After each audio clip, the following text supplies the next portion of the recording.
Հայաստանի Հանրապետության արժանապատիվ եւ անկախ քաղաքացիներ, առաջին հերթին ուզում եմ ձեզ շնորհավորել մոտեցող անկախության տոնի առիթով, առանձնապես ուզում եմ սկսել դրանով, որովհետեւ այստեղ հիմնականում հավաքված են ազատության ու անկախության զավակները, ազատության ու անկախության մարտիկները,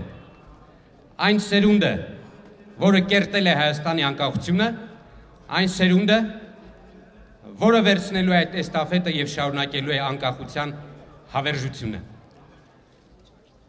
Շնորհավորում եմ ձեզ նաեւ մեր շարժման 3 ամյակի կապակցությամբ։ Ուղիղ 3 տարի առաջ Մարիոթ հյուրանոցում Լևոն Տեր-Պետրոսյանի ակտիվ քաղաքականություն վերադառնալով սկսվեց մեր համազգային շարժման ներկա փուլը եւ այն շարունակվում է 3 տարի։ ԱՊՀ երկրներում չկա որևէ այլ ընդդիմադիր ուժ, չկա որևէ ինստիտուցիոնալ ընդդիմադիր կառույց, ինչպիսին Հայ ազգային կոնգրեսն է։ Չկա այնպիսի կառույց, որը դիմանար այսքան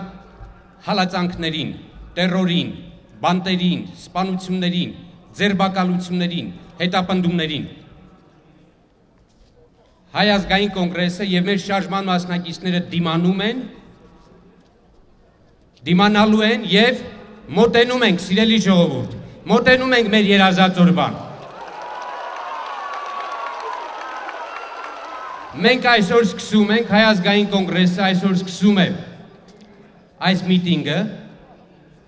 բացելով, սկսելով փուլը, սեզոնը, էտապը, այս ֆազը, այս ընթացքը, որը լինելու է գործնական, բազմաբնույթ,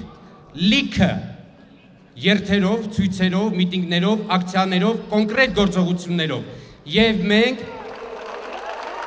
այս գործընթացով, ակտիվ գործընթացով հասնելու ենք մեր ուզածին։ Մենք եւ ազատության հրապարակն ենք ազատագրելու, եւ այս երկիրն ենք ազատագրելու։ Կարևորը, որ Հայ ազգային կոնգրեսի ոչ մի կուսակցություն նահանջ չի ապրել։ Հայ ազգային կոնգրեսի ողջ թիմը կամքով, եռանդով, տրամադրությամբ կանգնած է շարունակելու իր գործը։